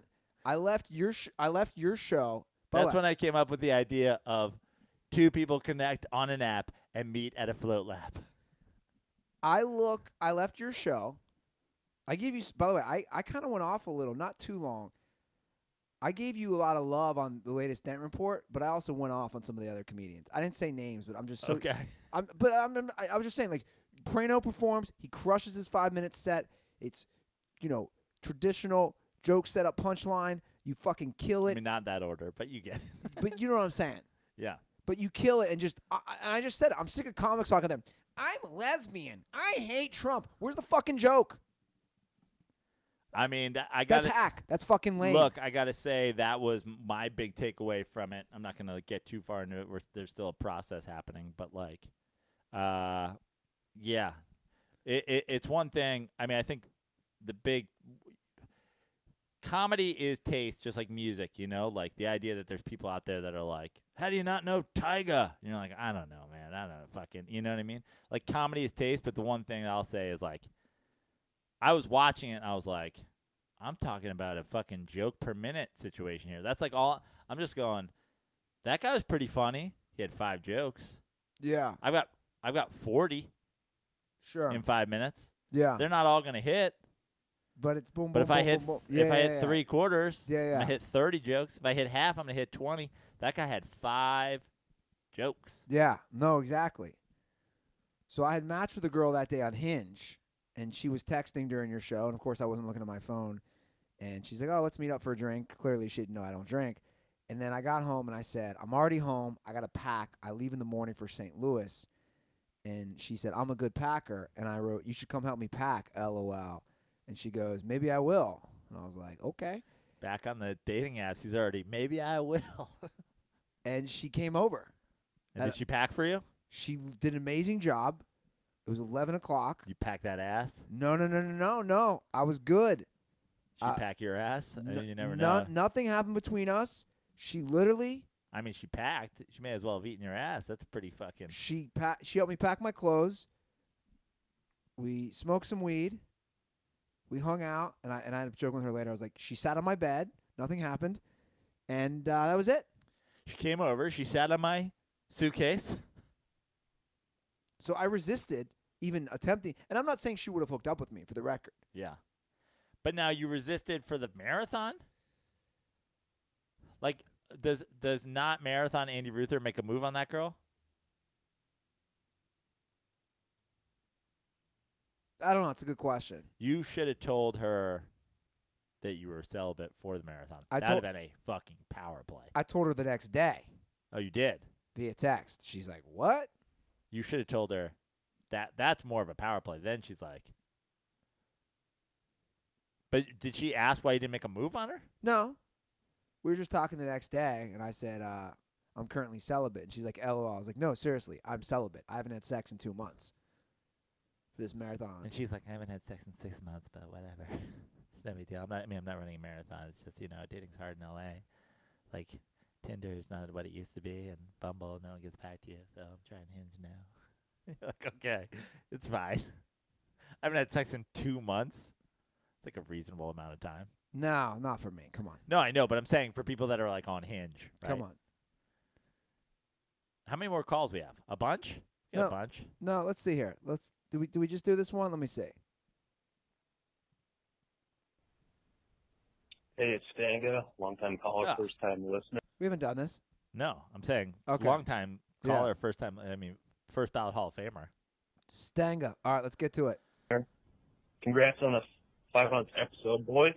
Just calling in with my favorite moments on the past 500 episodes.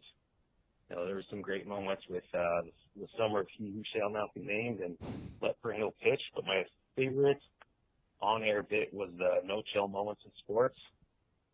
We just had some classic stories. things like, punching the deaf kid, teeing up Derek Harper, the one coach that got fired for throwing a shoe at a girl basketball player. And then there was that guy who was forced to play a kid in a wheelchair in tennis. Anyways, been a while since we did that bit with all the new listeners. Maybe we could start that back up and hear some of those no-chill moments in sports. Condoms are for Andy's girlfriend with 2 fridges. She always makes me laugh when she's 2 fridges. Thanks, guys, and stay dirty. Oh my God, 2. By the way, 2 fucking classic memories for Stanga. Wow. That's why he's the GOAT. First ballot Hall of Famer Jesse Stanga. Speaking of savage, one of my favorite moments is the armless girl that Stanga and Bo that we all met in the strip club in Ball State. Remember old fucking Shaq Griffin? She was the hot. Remember Shaq Griffin? She was the hottest girl in the strip club too. I know, she's the hottest girl in the strip club. She was just like this for a while, and you were like, "Oh, she's emo." She wore her jacket. I know, for her jacket. Then she took the jacket off. It was like, bah! She gave you that fucking. She got that show, old Sharky. That thing will poke your eye out, bro. No chill sports. Just to clarify, I didn't punch a deaf kid. I shoved a deaf kid during a basketball game against the New York School for the Deaf. And that's a good memory, Stanga. We used to do a segment on the show called not a closed fist punch. Called No Chill Sports Moments. That's where you just you tell a story of something that you saw or something you participated in where shit got a little no chill. I just thought of one. And I shoved a deaf kid is the story in a basketball game against the deaf. The whole school was deaf. So I don't know if I've shared I picked out the one deaf kid. I don't know if I shared this one. I picked out the one asshole on the deaf team. I think I was in the 6th grade. No, I was in the 3rd grade. 'Cause my brother Greg is 3 years above me. I believe he was in the 6th grade. This kid gets thrown out of a game. 6th grade. Like, what are you, 12? He gets thrown out of a basketball game. I'm sitting there with my little brother, who's a kindergartner. This dude gets thrown out of the game. He picks up an aluminum chair, folds it, and just wings it into the bleachers, and it almost takes out, me, I'm 9 and my 6-year-old brother. Like, they had to escort him off the premises. Which was basically the same story that Stanga also referenced, where Derek Harper, former point guard of the New York Knicks, flipped out on me when I was reffing youth basketball and threw a chair because I said his kid stepped on the baseline. No chill moments in sports. I also drilled my brother, I believe, twice in the same inning. We've talked about that. Great Polaroid of me giving my mom or my dad the finger as they came over to take a picture of me on the bench. Man. Yeah, so call in with your no-chill sports moments. 2 fridges. 2 fridges, and then, what do you think she's up to these days? She probably had cardiac arrest. She probably, You know what my friends were joking about? We were joking about this 2 weekend. fridges, by the way, is when we went down to San Diego. By the way, that was, I think. Ryan Buds. I think it was, how long ago was that now, you think? 7 years ago? That, I can tell you. We went that show. It just was an anniversary. February 2012. Okay, 7 years ago. Because I just got tagged in a memory on Facebook of me signing a bag of wine at that show. Yeah. Because I have a boxed wine joke that didn't even make Joe Paramix a stand even, I don't think. And I did my boxed wine joke, and some kid came up to me with a box of wine after and had me sign the bag. Then you picked up, not literally, I literally picked her up. You picked her up, and then I physically lifted her up. See, that's a perfect example. Thank God for John Sarno, or I'd be crippled from my fused discs from I agree. Carrying home the fat girl that you picked up at San Diego State every year. Top 3 school, hottest chicks in America. Ruther finds some fucking fat chick covered in buffalo sauce. I've got to carry her home when she passes out. Then she has 2 fridges in her college apartment. Because all the bitches she lived with were actually hot and had a fridge full of vegetables. And then she had a fridge full of frozen snacks plugged in the living room, bro. In the living room. She had a freezer of fucking Hot Pockets, fucking tater tots, some frozen pizzas. That's why I love. A couple of fucking Eskimo pies. That's why I love the Juicy J lyric. You say no to ratchet pussy, Juicy J can't. Because that lyric speaks to me. It's like I can't turn down ratchet pussy. My buddy said something funny this weekend. We were And was talking it? about And me, you, and Buds did the show. me, you, and Ryan Buds. And Buds rolled back. By the way, we rolled back to LA at like 6 a.m. He I was slept in so my back seat. hungover. I was driving my old I Corolla. was so thirsty. I like begged you to stop for fucking liquid, and you basically refused. We finally stopped at the McDonald's in Marina Del Rey. Yeah, which is like I already almost died all the way home. Oh my God! And you had sex with that girl, and we were like sleeping in her living room. My buddy said something good this weekend. We're talking about it. They said if we brought 50 That's the kind of girl Ruther would sleep with back in the old Smut studio days. No. Smut Check days. Hold on. Dude, here's the thing about me and sleeping with girls, for the record. I just want to clarify this. The type of girl that I hook up with could be everything from a hot chick to that chick. Like, It's called having no standards. yeah, you've seen it. I have a wide gamut. It's like my friends were talking this weekend. They go, Ruther, we could bring 50 girls into a room. But you're like a fisherman. You cast this wide net, and then you bring in the net, and you're like, we got a lot of tuna. And then you're like, we also got this old fisherman's boot. And you're like, I'll fuck that boot. I'll fuck that boot, too. I don't give a fuck. Give me that boot. I'll come in that boot. You're like, no, wait, but it's not even what you were fishing for. You're like, I'll fuck that boot, bro. We were saying there'd be a fun game. Can I fuck that boot in Doug's bed? I'm in. Is there 2 boots? I love having a fucking dirty fisherman's boot threesome in Doug's bed. This would be a fun game. We bring in 50 girls. There's 2 different games you could play. 50 girls, and you say, one, Ruther has to decide of those 50 girls who he actually slept with. Because the joke is like, I can't remember, or was too drunk, like I forgot. So that's one game my friends were like, that'd be a fun, be like, have you had sex with this girl? And like, how many could you actually get right? Or just you bring in 50 girls you did have sex with and see how many names could you actually name? Oh, yeah. Names would be hard.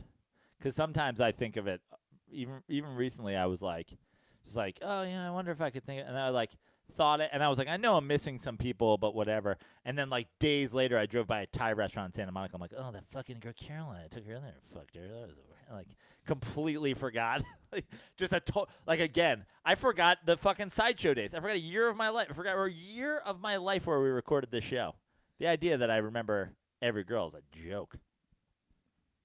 My buddy found college footage we watched last night from 2003, 2004. I would straight up just be arrested now. It's bad. You shouldn't even say that. I don't care. I'm going to go deep into it on Dent Report. What a fucking I'm just going to own up. tease for that episode. Yeah, I'm going to go into a damn report. There was some blood. There was some crazy shit that There's happened. blood and jizz. I'll leave you with that. Tune in to the damn report next week. It's like a fucking powdered jelly donut, all the jizz and blood. Oh. Look like a White Stripes album cover. Just red and white and black. Just savage death. I love where this episode is headed. All right, I think this is our last call. Let's see. By the way, I'm thinking of a sexual encounter as a White Stripes album cover because of all the blood. That's when you know your riff gun's firing. Andy and Joe, what's going on? It's your boy Freezy here in Cincinnati. Congrats on 500 great episodes. I've been around for the last, 3 years or so, and I can remember one of my favorite memories. One of the first episodes I listened to was Alex from Kentucky, and God, still to this day I go back and listen to that from time to time. Just absolute comedy. If you dirtballs out there don't know what I'm talking about, go back into the archives and find that. Other than that, I mean, just great guests on too, Maddie and Tug, and can't forget about the intern. Oh, we're live. Should I pick it up? No, we got to hear this call. Yeah, the problem is it's going to keep making that noise. I appreciate what you guys have done, and I guess condoms are for people that don't listen to the show anymore. Thanks, guys. Sorry, what was he saying? Because I had to hit that mute. I don't know because it muted, but I think we got the gist of it. Freezy, this is a name that we've seen for a few years. Other than that, I mean, just great guests on too, Maddie and Tug, and can't forget about the interns. Show boring. Some of those Does Your Belly Knows are classics. So I appreciate what you guys have done, and I guess condoms are for people that don't listen to the show anymore. Thanks, guys. Alex from Kentucky. Did you remember him? I mean, no. It's just like the same thing. It's like I'm reminded of it. But, like, talk about a great example of homeless or dirtball hot takes. Oh. He's like, Tennessee Titans winning all this year. You're like, that's got to be a homeless person. Yeah. That's a homeless person. There's no doubt about it. The homeless person. You're like, that's actually Alex from Kentucky. Why don't I hop into Twitter real quick? Okay, I'm gonna take a piss. Do you mind? Can I? Yeah, take a piss. And if you need help with whatever you guys are looking for in chats and talk No. to Twerks with Wolves. I'm gonna hop into some of these. See some of the comments we have on Twitter. Some of the favorite moments: Kobe Bryant shot challenge and Prano's Whitey Bulger impression after the whole Baltimore After the whole Baltimore beef when Boston fans called Adam Jones the N-word. That was a classic episode. All-time guest Joe Bartnick, Skeletor, Skelehor, Incoherent Check of Faith, hockey calls from Earl's Wine Bar, the Chinaman episode, Two Trays Spilled Milkshake. There's so many good ones here. I've been listening. Eddie B. Since Prano's notion that Mad Bum married his slump buster, I think that's not a notion. That's like a confirmed fact I think we have. Lots of good ones in here. There's too many to read. What do you got over there, Aaron? I saw one earlier that is probably one of my all-time favorite moments too. Was the episode where you guys just went off on the Gary Coleman tangent, and it got to the point where you guys played his song, that one rap song he made. The Gary Coleman episode, I believe that was like last year, maybe around this time. The Gary Coleman episode is one of my favorite episodes. Prano and I literally did no sports. We just went down this rabbit hole. R.I.P. Gary Coleman. And we could not stop laughing. I'm laughing thinking about it. Gary Coleman episode was a classic. Why were we not down the Gary Coleman rabbit hole? Because what's her name died? Mrs. Garrett. Mrs. Garrett died that day. Speaking of Garrett, remember when we had Gareth Reynolds on? We went down a How Black is Tommy Frazier wormhole? That was a legendary. My riff gun was fucking firing that day, too. That got lubed up. That was good. Gareth's killing the game now with his podcast, man. Good for him, the dollop. We've had so many stars on before they were stars, you know? We turn people into stars. Yeah, I know. Why can't we turn ourselves into stars? What's that all about? We can turn everyone. Mostly you. You're dead weight. That's why people tune in, eh? The savagery. Yeah. I mean, I've just been thinking about. I heard Kobe shot challenge when I went into the bathroom. That's like the Kobe Bryant shot challenge. I didn't think it was a good idea to do when I suggested other people do it. I can't believe I did it myself. But I gotta say, it's one of those things where, like, you know, when I'm not even joking, you know, when you hear people like beat cancer and they're like, well, I knew I beat cancer so I could do anything. So then I ran this, like, I run super marathons now. If I could beat cancer, I could run for, I'm like, dude, if I could take 40 shots in 2.5 hours, nothing really phases me at this point. I'm like, probably take a gunshot. You know what I mean? Like, it's all mental. Yeah, it's all mental. It's just like, be smart, be prepared, and be diligent, and you'll probably succeed, you know? I planned for a couple days going in, cooked some pasta, ate it throughout the day, you know, just shots in water. Had you cut me off, had somebody watching, you were lifeguarding, pulled me out of the water, and we did it, and we survived. Yeah. The pitches, so fantastic. I mean, I got to think all the 500 episodes, too, like, all the shit we've gotten in the mail, all the beers and shots and shit people have bought me after shows, all the people who have bought tickets to shows, all the people who have showed up places, you know, watch Prano, watch baseball, all the guys that we've met at ballparks and in comedy clubs. Thank you guys for supporting all the live shit. Fuck, you guys kept Vince alive for a year. Pretty fucking legendary. That was the end of the Prano 420. That's when the floodgates opened because so much dirtball love kept Vince alive. We almost lost another dog on the couch. Just so many memories in 500 episodes. Twerks with Wolves. When did you start listening? About a year and a half ago. You're a newer dirtball. Yeah, I was newer. So you have a lot of episodes under your belt, but there's do you know why Ruther doesn't drink? No, I actually don't. See, this is the shit that you always Wow. a year he doesn't even know. He doesn't know I don't drink. Wow. Meanwhile, all week people have been tagging you in Eric Andre's birthday invitations because they're like, Ruther, it's coming up. That means the Dentversary is coming up.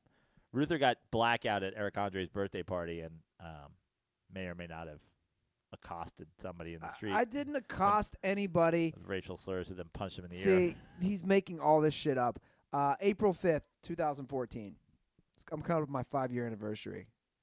5 years. Dude, we had a serial rapist on our show. Kellen Winslow Jr. is a serial That's true. We had a rapist. serial rape. I was like, We had a guy who rapes. I was like, Tug? No, because Tug didn't rape anybody. He didn't need to. He didn't need to. We had a guy who rapes old women at trailer parks as a guest on our show. And now he's transformed into a Jewish lawyer. Yeah. And he dropped It's About Legacy, yo. Do I gotta still have that somewhere, don't I? I don't know. It's probably somewhere on your desktop amongst the bodies. The desktop is a disaster. What are you What is going on? What is going on with my desktop? It's just like folders and loose items.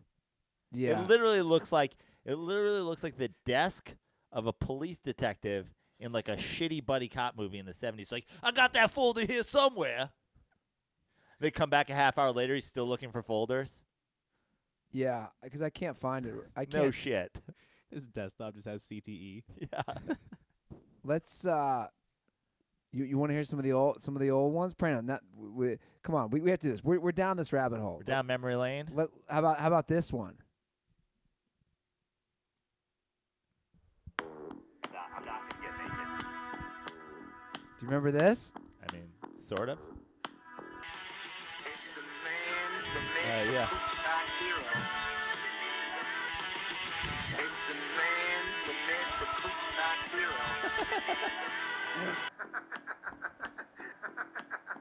The fucking cackle, the Ruther cackle. How about this classic? This one's a classic.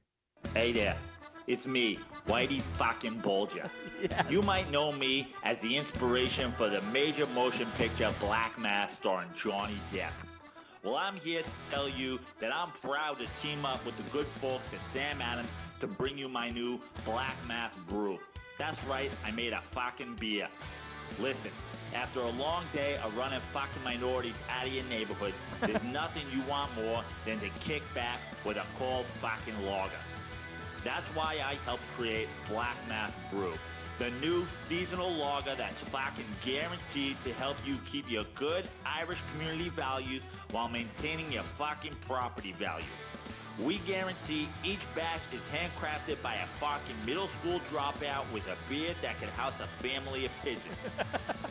In all of my days killing people around Boston, let me tell you one thing that I never did. I never killed a man while he was drinking a Sam Adams. Do you know why? Because I would never do that. Because I respect Sam Adams. He was a great man and a fucking patriot. Now, I killed a lot of people after they finished their fucking Sam Adams, but I never, ever killed a man while he was drinking one. Because Sam Adams was a patriot. A patriot in a fucking great hat. A fucking three-cornered hat. A hat that Americans can be proud of. Not one of those fucking stupid fucking LA-looking hats like Johnny Depp wears to the fucking premiere. Have a little respect, Depp. Anyway, back to my point. Black Mass Brew, the best fucking brew ever made. So go ahead and throw on a Pats game, relax, and pop open a Black Mass. Bulger out. Bulger out. That's a classic. I wish we had some of Jacob Faye's old It's calls. written by Luke Rosencrantz. That's right. Rip L. Rose Hubbard. I wish we had. Oh my God! Do you remember my dad did the show? No, I don't know. It's all a goddamn blur. February 24th, 2016. Walt was on the show.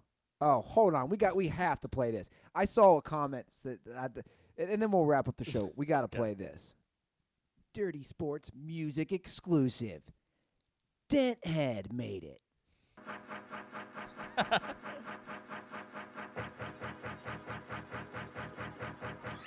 Every day I'm thirsting, thirsting, thirsting. Every day I'm thirsting, thirsting. Thirst it real hard, thirst it real hard, thirst it real hard, thirst it real hard. Every day I'm thirsting, thirsting, thirsting. Every day I'm thirsting, thirsting, thirsting. Thirst it real hard, thirst it real hard, thirst it real hard, real hard, real hard. Who the fuck you think you fucking with? I'm the fucking dent. 5'9", baby hands, that shit is permanent. I like 'em wide, I like 'em long, I like 'em fat. We talking about 2 fridges, she ruined Prano's back. Like a buffet, she keeps on coming back. She keeps on coming back. Yeah, she keeps on coming back. I'm into podcasting across the Atlantic. I got hooligans across the Atlantic. I know Goldberg Kanye shit and no right Chill Prano. Joey, no, just a big Raider Cholo. I ain't no petty cracker or no cheddar dick. See my dirt balls, they always keep it lit. My Harry's razors, my face is clean and fresh. Slamming Blue Apron, I'm talking catfish. All right, Every please, day I'm Blue thirsting, Apron. Thirsting, thirsting. Every day I'm thirsting, thirsting, thirsting. Thirst it real hard. I need to do another song. Oh my God, the album. I need to do a new song. I'm serious. Who's the worst guest we ever had, Ruther? It's got to be. I mean, you brought Bartnick back. No, it's not him. I like Bartnick, actually. I do. I like Bartnick. Who's the worst guest we ever had? It's without a doubt that chick who had to show a picture of her tits. Oh, right. Sideshow. Oh my God, the chick. Didn't the chick who had a fucking a Chargers tat? Like above her titty. I wonder if she's still a Chargers fan. She's got to be. What was her name? I don't know. It was like she was like host of like the Mom Cast, right? Or like MILF Cast. God, what a disaster. Like I'm host of the MILF Cast where we talk to women who've had sex with their sons on YouPorn. I mean, she's without a doubt the worst. She's up there for sure. Here's the thing. Like, I like Bartnick. She had to send her pics, and then she was like really mad, right? Wasn't she? She was so mad she lost the bet. And she had to send you a pic of her tits. And then we put Phillip Rivers' face over her nipples. We were sharing it with people. Even though her face wasn't in it. Yeah. Like, honey, it's 2019. Like, chicks are sending me pictures of them squirting. Like, what are we talking about with their face in it? Like, get with the times here. Unbelievable. Sophie Venable. Wow, look at that pull. Was that it? I was going to say Chloe, but that sounds about right. Sophie Venable, by the way, sounds like a guy that Bill Belichick drafts in the 6th round that turns into a fucking 12-time All-Pro. Yeah, we like Sophie Venable. Wasn't on a lot of people's boards. We like him. His name's Sophie. You know, I think a lot of people passed on him for that. 12 years from now, he leads the world in tackles. Let me see if I still have her email. Or was I just making up her name? I could have sworn it was Sophie Venable. I don't fucking know. Anyway. You searching iTunes? What are you, an Outlook? No. Is that Outlook? What the fuck do you use? What's your email client? It's for my personal Andy Ruther one. Oh, how about this one? This is kind of Dirty Sports related from Stanga. The Jen Sturger Rabble with Theo Vaughn. Oh, my God. Remember that? That shit was off the rails.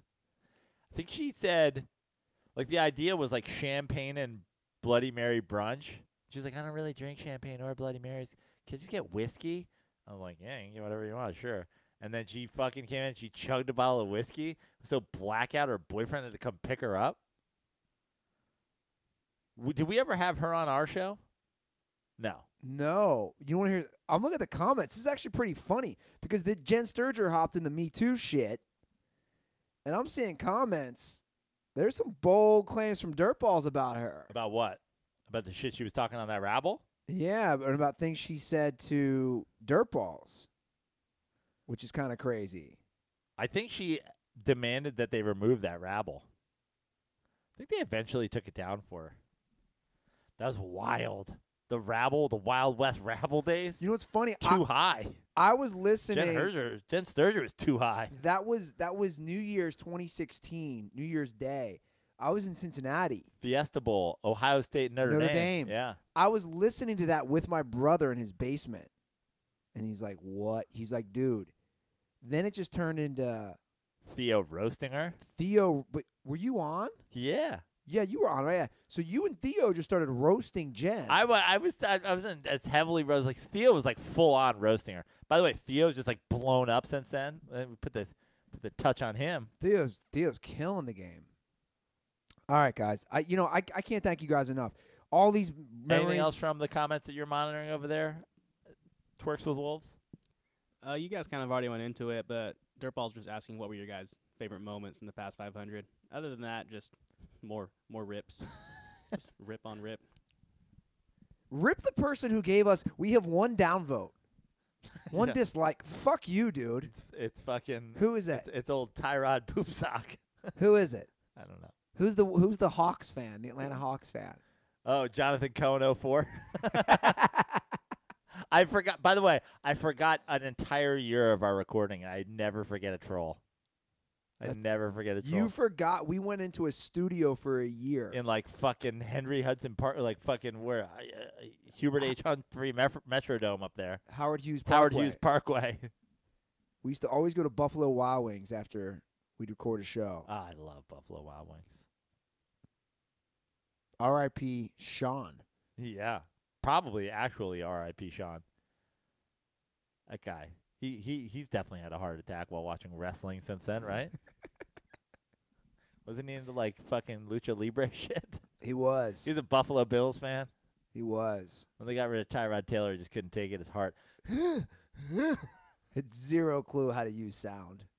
Yeah, remember that? Aaron's already learned more, and Aaron's been here 20 minutes. But Aaron hasn't been able to hook us up with fucking MILFcast. Whatever the fuck that was. MILFcast? Whoever Sophie Venable. What was she the host of? Like Mom Tales?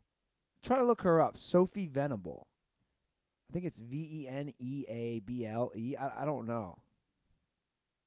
I also remember Steve Hofstetter getting upset because we said black people wear jackets that have the entire Western Conference on them. No, you know what Steve Hofstetter got He's upset? like, my sister's black. No, that wasn't it. He got upset because I said all my black friends, and I basically stereotyped all black people because it's true. I'm sorry, guys. You're all we're oversized Looney Tunes T-shirts. No, it wasn't that. we're fair weather fans. Oh, right.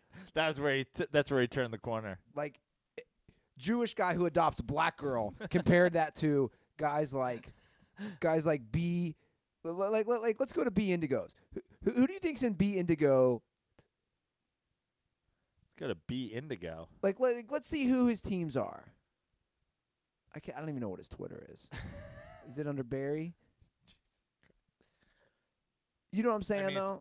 I'm pretty sure his Twitter is B to the Indigo. Isn't that where we call him B to the Indigo? Why is it not popping up in Dirty Sports? You probably blocked him. I didn't block him.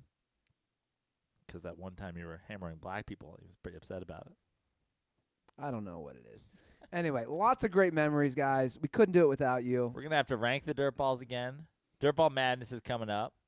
March Madness. March Madness. Spring training once again. There's a lot going on. Yeah. That's why we just figured we'd take a trip down memory lane. I was like throwing Andy a bunch of ideas for the 500, and we're like, what are we doing, man? We can't put together like a fucking 500. Like, we got shit to do. We got spring training next week. We got March Madness the week after that. March Madness, 20 hours of basketball content. Just on Patreon, though, for that one kid. So if you have a problem with that, let him know. He wrote us a long note. I'm just kidding. I know. I'm just fucking with him. And he's like, don't stick the dirt balls on him. Yeah. You'll get there's gonna be a private link for March Madness. You just got to send me money on Venmo, and we'll. Well, guys, thank you for supporting the show. Cheers to 500 more. Follow us on Twitter at The Dirty Sports. Subscribe to us on YouTube. Loved all the comments today. And, guys, every time you send a note, just so you know, I keep every one of those. Like, not to get all soft, but, like, I have a folder over here. I have every... Like a physical notes, you mean? Yeah, I have a folder. I don't ever throw that stuff away because when I'm having a shitty fucking day, that shit always cheers me up. Even though my desktop is a disaster, I literally have like a cheer me up folder where I just look at DMs that I've saved from you guys. So I can't thank you guys enough. We joke about killing yourself, but you guys have helped me not kill myself by supporting the show. And honestly, to follow up on that, I joked at 400 that I wouldn't be here for 500, and the idea of coming to Andy Ruther's place, as evolved as it is, twice a week to sit here and fucking talk sports when, regardless of what your opinion is, right, wrong, or indifferent, 70% of the people are going to love it, 30% are going to tell you you're a fucking asshole. Sometimes it can get to be too much. And the only reason I do it is just like you said, like the messages from people that I've gotten over the years that have said, like, I was in a dark place, and then but I had you guys, and like the messages that people send, like the ride or die dirtballs that will be like, I was listening from this, and then this happened to me, and like I listened to you guys all the fucking way through, and blah blah. Like that's the shit that makes me come here every fucking episode, because a lot of the guys reach out regularly with tweets and whatever. A lot of guys, are once in a while listening to a DM. But, like, without fail, once a month, somebody shows up to a show or slides into the DMs and says, like, dude, what you guys did, fucking, I wouldn't be able to get through this without you. I wouldn't be able to get through my family being, my mom being sick or this or that. And it's like, when people are telling you to kill yourself because you don't think we should put up the Great Wall of China on the Mexican border, you're like, I don't know if I need to do this fucking every day. And then some guy's like, I didn't kill myself because you drank 40 shots of whiskey. I was like, oh, that's how, I feel like I'm doing something. Yeah. I feel like I'm doing something for people. So thanks to all the dirtballs for all the support, all the messages, all the hashtags we ever needed, all the promo codes, all the donations. And, the great thing also, Andy, is everything right now that we're like saying is like all about the last 500, but it's also about going forward. Like the idea of where we've come since 300 or 400. We're at 500. It's nice. Let's sit back, take a look at everything, take it all in. But the bottom line is 600 is right around the corner. There's work to be done. There's a lot of work to be done, and I'm ready to do it. And for example, Ruther wants to have sex with 2 chicks in Tug's house. Like, I guess let Ruther bang at Tug Coker. Lots of mentions for Tug this episode. So you guys, thank you so much from the bottom of both mine and Joe's hearts. We can't do it. We know this. We know this. There's nothing here without you guys, and I think you guys get it. I think we're very honest. We're very real. So are you guys. And that's the connection that we always wanted to make with this show, is that we do talk sports. We do talk politics at times. We talk personal lives, dating, you name it. And what's great, I think, about both Joe and I, too, at this point of the show, we're comfortable with ourselves. And I think that's great. What I mean is, we know who we are. We're not trying to be something else. We're comfortable with ourselves in our career. My point is, there's tons of podcasts out there. You can go to shit that's edited. You can go to shit that's segmented up. Yeah, we basically don't edit ever. So that's very important. Shit might disappear. Yeah, shit might disappear. It's not getting edited. But that's my point. A lot of these podcasts edit. They have all this stuff. We're like, no, this is who we are. And sometimes it helps us and sometimes it hurts us. But we're going to continue to be that. And thank you guys so much. And cheers to 500 fucking more and thusting on. And thanks to all the dirtballs for all your support. Thanks to everybody who's ever been a guest on the show. Obviously, you know, like we talked about, the Tugs and the Maddies and the Yoshis and the Lazes and all the regulars, Sean Merrimans, the Pat McAfees of the world and John Ryans and Brian Scalabrinis, who should have never done it in the first place, but they did. The interns, Twerks with Wolves, Shaboring, EJ, Trevor. Is that all our interns? Or do we ever have anybody that stepped in for a minute and we've completely forgotten about them? I think that's all the interns. everybody for everything. Yeah. So follow Joe at Fix Your Life and at Joe Prano on Instagram. And I had another idea because shout out, by the way, to Andrew Little. I think it's Little. I don't think it's Lytle, like your boy over at Black Sports Online.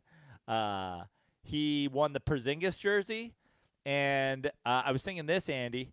It's all about Instagram these days. We talked about this. The gram. You know? It's all about fucking Instagram. Like, literally, you can get booked at comedy clubs. I have 40 jokes in a fucking 5-minute set. You could have 0, but you have a big Instagram following. They'll fucking let you headline. It's gross. It's disgusting. That being said, let's use it to our advantage that we have, 25,000 dirtballs listening every week. And follow us on Instagram. There's less than, 10% of you following either of us. So follow us on Instagram, at Joe Prano, at Andy Ruther. I want to do another contest giveaway. The Porzingis giveaway was a success. I want to put together a Dirty Sports Bonanza pack with, like, koozies and T-shirts and fucking basically a million different things we can put together in one box. And we'll do another random drawing. But this time, they have to be following me and you and at the Dirty Sports. I love it. Perfect. We'll put a fucking bobblehead in there. We'll put fucking. It'll be a bonanza box. I'll chop off one of Two Fridge's fingers. Yeah. It'll be the whole fucking thing, guys. Yeah. We put together a super pack. All right, guys. Well, is that it? Are we done? We good? What else is there to say at this point? We've said it all. We're going to say a lot more next episode. All right, guys. Cheers. Thank you. Enjoy your week. We'll see you guys for 501. And most importantly, don't forget, condoms are for pussies.